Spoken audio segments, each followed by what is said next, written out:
गबन के प्रमुख पात्र। गबन उपन्यास के लेखक कथा सम्राट मुंशी प्रेमचंद हैं। आपका जीवन काल 1880 से 1936 ईस्वी तक है।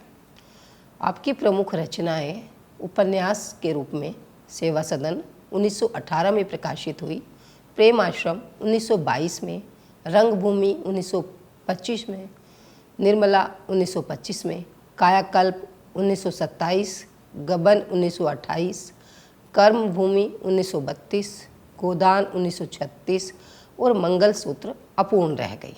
इसके अतिरिक्त आपने नाटक, कहानियाँ, निबंध, बाल साहित्य, पत्र, जीवनी, संस्मरण आदि अनेक विधाओं में लेखन किया है। नाटक आपने 3 लिखे हैं, जिसमें संग्राम 1923, करबला 1924, प्रेम की वेदी 1933 में प्रकाशित हुए। कहानी और कथा साहित्य के तो आप सम्राट ही हैं। आपने लगभग 118 कहानियाँ लिखी हैं, जो मानसरोवर के 8 खंडों में संकलित हैं। आपने निबंध के रूप में शहीद आजम, आवशारे, पदम सिंह शर्मा के साथ 3 दिन आदि अनेक निबंध लिखे हैं। बाल साहित्य भी आपने प्रचुर मात्रा में लिखा है। कुत्ते की कहानी, जंगल की कहानियाँ, स्वराज के फायदे, पागल हाथी, सैलानी बंदर, दुर्गादास, रामचर्चा, मन मोदक नादान दोस्त, मिट्ठू आदि आपके प्रसिद्ध बाल साहित्य लेखन हैं। पत्र के रूप में भी 2 सखियाँ, पिता के पत्र पुत्री के नाम आपने लिखे, और जीवनी में भी मेरा जीवन या संस्मरण और के रूप में एक शांत एवं नास्तिक संत प्रेमचंद का प्रकाशन हम सबके समक्ष है। आपने गबन उपन्यास की, जिसकी आज हम बात कर रहे हैं, गबन का अर्थ है अपने पास रखी किसी अमानत या धरोहर को हड़प जाना, देने से इनकार करना, मुकर जाना या अपने उपयोग में ले आना है। अधिकांशतः यह शब्द सरकारी कोष की रकम हड़पने या चोरी के लिए प्रयोग में आता है।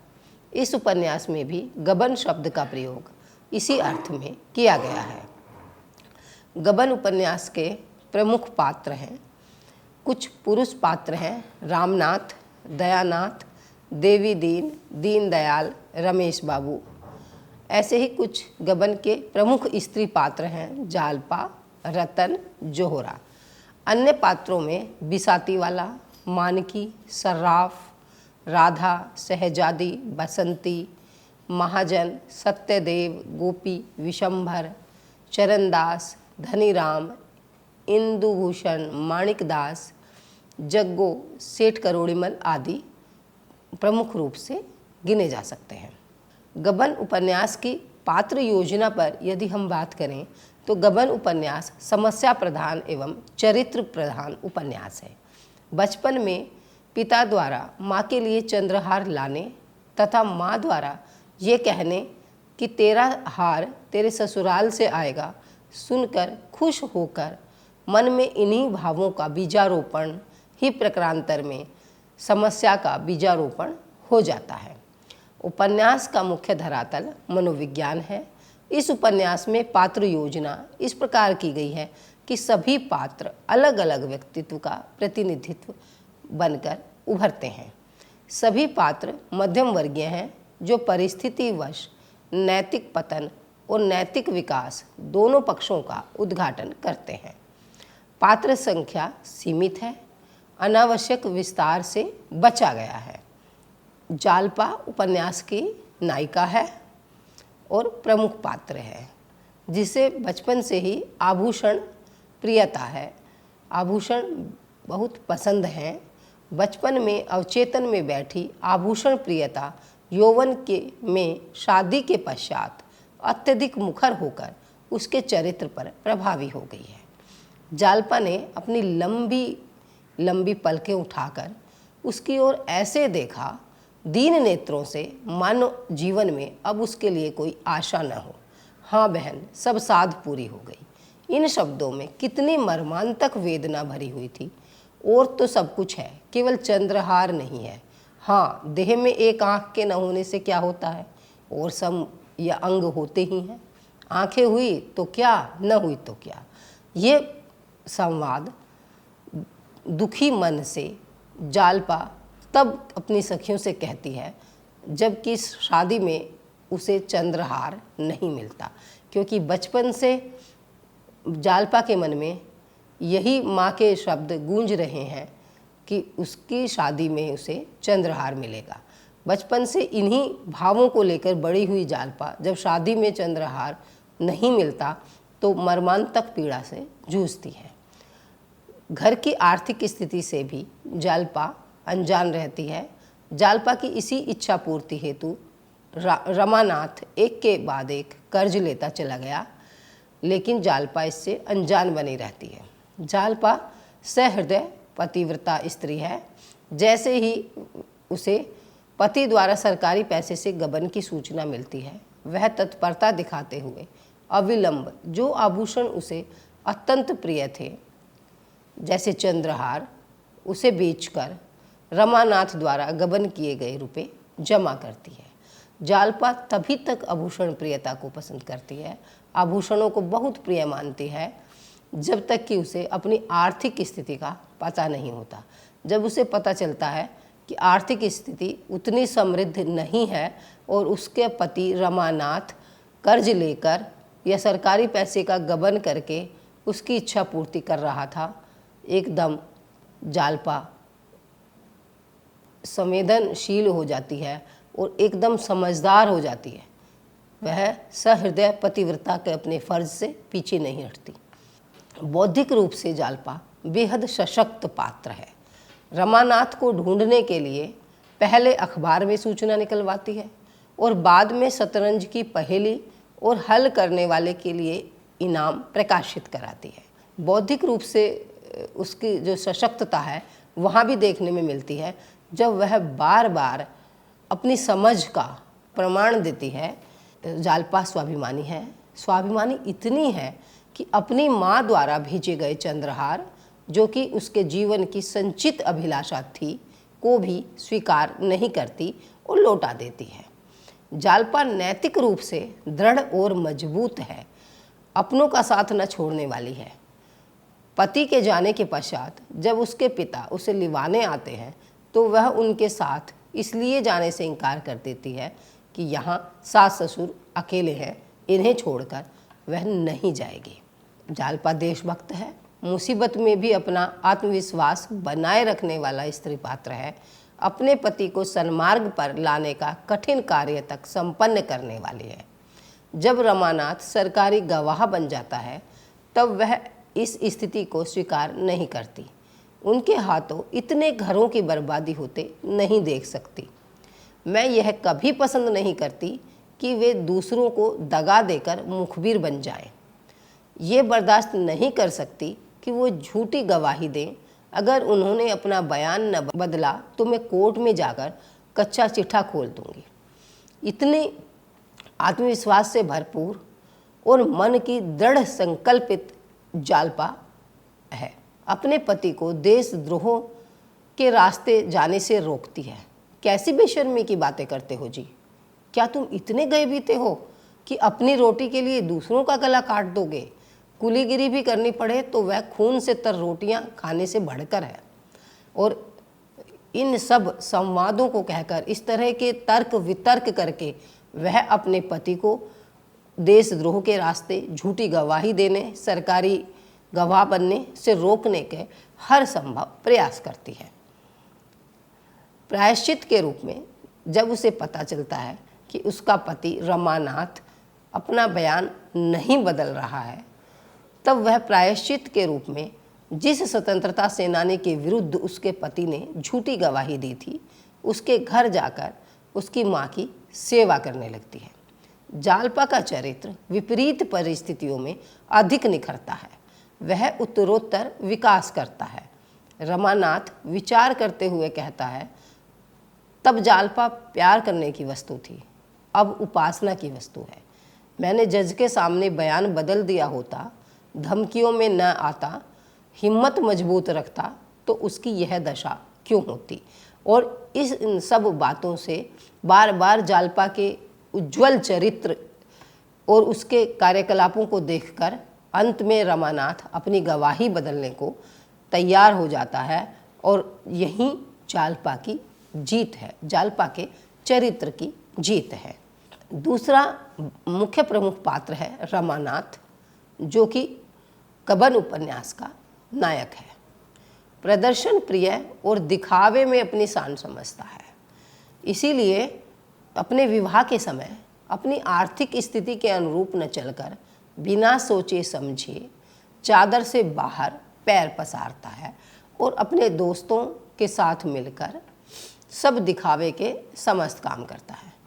दिखता है कि आतिशाय दिखावे और नुमाइश को चाहे अनावश्यक समझे दयानाथ जो कि रमानाथ के पिता हैं, मगर रमानाथ उसे परम आवश्यक समझता था। बारात ऐसे धूमधाम से जानी चाहिए कि गांव भर में शोर मच जाए, इसीलिए उसने आतिशबाजी बनवाई तो अव्वल दर्जे की, नाच ठीक किया तो अव्वल दर्जे का, बैंड बाजे भी किए गए तो अव्वल दर्जे के, दोयम सोयम का वहाँ कोई जिक्र ना था। अव्वल दर्जे का हो, उसका रेट कुछ भी हो, वो उसकी आर्थिक स्थिति के अनुरूप है या नहीं, चाहे ये भी बात हो, लेकिन रमानाथ अपनी आर्थिक स्थिति से बाहर निकलकर समस्त दिखावे, प्रदर्शन और खर्चे करता है, बढ़ चढ़कर डींगे मारता है। यही कारण है कि जालपा को घर की आर्थिक स्थिति का भी पता नहीं चल पाती। रमानाथ ने अपने स्वभाव के अनुसार जालपा से खूब जिद उड़ाई। जमींदारी है, उससे कई हजार का नफ़ा है, बैंक में रुपए हैं, उनका सूद आता है, इस तरह की बातें की और उसको आर्थिक स्थिति से परिचित नहीं होने दिया। पत्नी का अत्यंत प्रेमी है, उसके प्रेम में कर्ज लेकर पत्नी के लिए गहने बनवाता है। पत्नी को आर्थिक वस्तु स्थिति से सदैव अनभिज्ञ रखता है। हर परेशानी, चिंता उसे बताने की अपेक्षा उससे पर्दा रखता है। पहले पिता द्वारा कर्ज उतारने के लिए गहने वापस मांगने के समय भी मांगने की अपेक्षा छल का रास्ता चुनता है और गहने चोरी करता है, अपनी ही पत्नी के गहने चोरी करता है। दोबारा गबन की स्थिति बनने पर भी रमेश बाबू से मांगता है, किंतु पत्नी से परेशानी साझा नहीं करता। इन समस्त स्थितियों में अगर हम बात करें तो रमानाथ पलायनवादी रुख अपनाता है। समस्त स्थितियों परिस्थितियों में अगर पूरे उपन्यास पर नज़र दौड़ाएं तो रमानाथ का चरित्र पलायनवादी स्थिति अपनाने वाले का है। गबन के समय घर छोड़कर पलायन कर जाता है। बाद में पुलिस के पकड़े जाने पर सरकारी गवाह बनकर स्वतंत्रता सेनानियों के विरुद्ध झूठी गवाही देता है। पहले तैयार होता है, फिर गवाही देता है, लेकिन सही स्थिति को खोलता नहीं है। मानसिक रूप से कमजोर मन का है रमानाथ, भोग विलासी वृत्ति का आकांक्षी है, जिस कारण जालपा द्वारा बता दिए जाने पर भी कि प्रयाग में उस पर कोई मुकदमा नहीं चल रहा है, उसके द्वारा गबन की गई राशि जमा कर दी गई है, फिर भी विलासी जीवन की आकांक्षा और पुलिस के डर से बयान नहीं बदलता और जालपा से कहता है, मुझ में अब ठोकर खाने की शक्ति नहीं है, न पुलिस से राड़ मोल ले सकता हूँ। मेजर चरित्र के कारण ही, जो उसका इस तरह का चरित्र है, उसके कारण ही वह जोहरा जो कि वेश्या है उसके झांसे में आ जाता है। ये कमजोर चरित्र की ही निशानी है, कामना युक्त चरित्र की निशानी है कि जालपा जैसी पतिव्रता पत्नी होने के पश्चात भी रमानाथ जोहरा जो कि वेश्या है उसके झांसे में आ जाता है। जालपा का त्याग और प्रायश्चित अंततः उसे बयान बदलने पर मजबूर कर देते हैं और वह जज के घर जाकर अपना बयान बदल देता है। अंत में इस चरित्र का विकास इस तरह से है कि पूरे उपन्यास में बार बार भटकता भटकता भी अंतिम स्थितियों में जालपा के सहयोग और समर्पण के कारण रमानाथ भटकने से रुक जाता है और अपना बयान बदल देता है। इसके बाद जो प्रमुख पात्र है गबन का, वह है दयानाथ। दयानाथ नायक रमानाथ के पिता हैं। ये भी सामाजिक दिखावे में विश्वास रखते हैं, जिसके कारण बेटे की शादी में सामाजिक प्रदर्शन के लिए आर्थिक स्थिति से अधिक के गहने बहू के लिए चढ़ाते हैं। चादर के अनुसार पैर न पसारने के कारण कर्जदार बन जाते हैं। लेकिन इन सब के बावजूद दयानाथ ईमानदार हैं, नौकरी में ऊपरी कमाई पर विश्वास नहीं करते। लेकिन वहीं घर में आकर बेटे और पत्नी के सामने कमज़ोर पड़ जाते हैं। वह चाहते हुए भी कि बहू को घर की स्थिति का पता होना चाहिए, बेटे को कहते भी हैं, किंतु फिर बेटे द्वारा बहू के गहने चोरी करने पर उसे सही दिशा देने की अपेक्षा उसमें भागीदार बन जाते हैं। दयानाथ बेटे के जाने के पश्चात सारा दोष बहू के सिर मढ़ते हैं। वो बहू को ही इस बात का दोषी समझते हैं।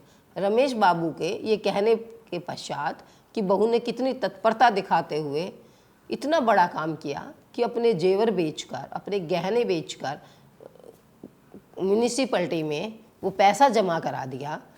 दयानाथ कहते हैं आग लगाकर पानी डालने के लिए दौड़ जाना कोई समझदारी नहीं है। लेकिन एक सहृदय किंतु अनुशासनहीन पिता के रूप में दयानाथ का चरित्र उभर कर आता है। दयानाथ कोई ऐसा विशेष कार्य नहीं कर जाते जैसे कि हम ये कहें कि वो बहुत अधिक फिर जो है वो महानता की श्रेणी में आते हों। एक साधारण पिता के रूप में ही उनका चरित्र उभरा है। मानकी जो कि जालपा की माता है और जालपा इस उपन्यास की नायिका है। मानकी बाल मनोविज्ञान समझने में असमर्थ है, जिसके कारण इस पूरे उपन्यास की समस्या केंद्र में आती है। उपन्यास की समस्या है चंद्रहार, और जो कि नायिका जालपा के मन में बचपन से इस भावना को बैठा देती हैं। एक बार बिसाती वाला जब चंद्रहार बेचने आता है, उसे खरीदने से इस कार्य का आरंभ होता है। अम्मा मुझे भी अपना सा हार बनवा दो। माँ कहती है वह तो बहुत रुपए में बनेगा बेटी। जालपा कहती है तुमने अपने लिए बनवाया है, फिर मेरे लिए क्यों नहीं बनवा सकती। माँ ने मुस्कुराकर कहा तेरे लिए तेरी ससुराल से आएगा। जालपा लजाकर भाग गई, पर यह शब्द उसके हृदय में अंकित हो गए। यहीं से उपन्यास की समस्या का बीजारोपण होता है। और लेकिन ममतामयी माँ भी है मानकी। जब बेटी के गहने चोरी होने की खबर मिलती है तो वह अपना चंद्रहार बेटी के लिए भेज देती है। यह अन्यत्र बात है कि बेटी जालपा अपने स्वाभिमान के कारण उसे लेने से इनकार कर देती है। इस उपन्यास में एक और प्रमुख पात्र हैं रमेश बाबू। रमेश बाबू का चरित्र म्यूनिसिपैलिटी और रमानाथ जो कि नायक है उसके ऑफिसर के रूप में उभरता है। रमेश बाबू नायक के मित्र भी हैं, किंतु अपने कार्य और अनुशासन के मामले में बेहद कठोर नियमों का पालन करने वाले हैं। रमेश बाबू कठोर नियम पालन करने वाले किंतु सहृदय मित्र हैं, किंतु मित्रता में भी नियमों से कोई समझौता नहीं करते और कहते हैं कर्ज लेने और देने दोनों में ही मैं विश्वास नहीं रखता। देखो भाई, मैं साफ कह देता हूँ, अगर कल 10 बजे रुपए न लाए तो मेरा दोष नहीं। ये संवाद उस समय के हैं जबकि नायक रमानाथ म्यूनिसिपैलिटी के पैसे जमा नहीं करता और उन्हें खोने का बहाना करते हुए रमेश बाबू के पास जाता है। तब रमेश बाबू उसे साफ शब्दों में कह देते हैं कि वो इस विषय में उसकी कोई मदद नहीं कर सकते और उसे पैसे जमा करने पड़ेंगे।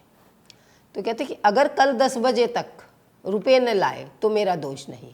कायदा तो यही कहता है कि मैं इसी वक्त तुम्हें पुलिस के हवाले करूं, मगर तुम अभी लड़के हो इसलिए क्षमा करता हूं, वरना तुम्हें मालूम है मैं सरकारी काम में किसी प्रकार की मुरौवत नहीं करता।